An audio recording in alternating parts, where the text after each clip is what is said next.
এই ড্রাগন ফলটা এতটা পরিমাণে টেস্টি, তোমাদেরকে কি বলবো।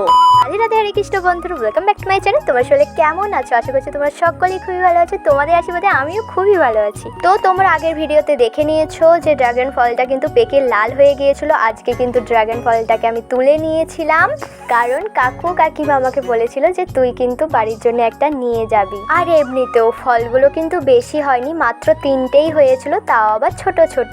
তো যাই হোক, গাছের জিনিস কার না মানে খেতে যতটা না হোক দেখেই আনন্দ হয়।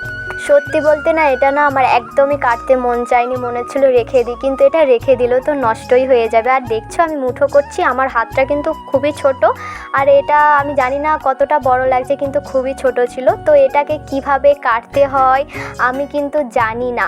তো আমি যেমন পারছিলাম সেভাবেই কিন্তু এটাকে কাটছিলাম।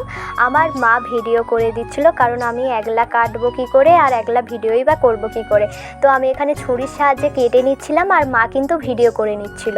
আর এটা কিন্তু একদম পেকে গিয়েছিল, তোমরা নিশ্চয়ই বুঝতেই পারছো। তো এটার কিন্তু এইভাবে আমি খোসাটাকে ছাড়িয়ে নিচ্ছিলাম, কারণ এর খোসাটাকে তো খাওয়া যাবে না। আর এটা যখন আমি কাটছিলাম, আর হাতগুলো দেখছো পুরো লাল হয়ে গিয়েছিল। আর দেখো গাইস, এত সুন্দর লাগছে, সত্যি বলছি। গাছ পাকা আর কিনে খাওয়ার তফাৎটাই আলাদা, যদি না তোমরা এরকম ফল গাছ লাগিয়ে খাও। গাছ পাকার জিনিস ভাই আলাদা লেভেলেরই টেস্ট, এত সুন্দর মিষ্টি লাগছিল। আমার দাদাদের কিন্তু কিনে নিয়ে এসেছিলো, সেটা কিন্তু অতটাও খেতে ভালো ছিল না, বাট গাছ পাকা জিনিসের টেস্টটাই আলাদা, এত মিষ্টি ছিল তোমাদেরকে আমি কি বলবো। তো এখন কিন্তু আমি আমার বাবাকে খাইয়ে দিচ্ছিলাম। এবারে বলো কেমন লাগছে, এদিকে ক্যামেরার সামনে।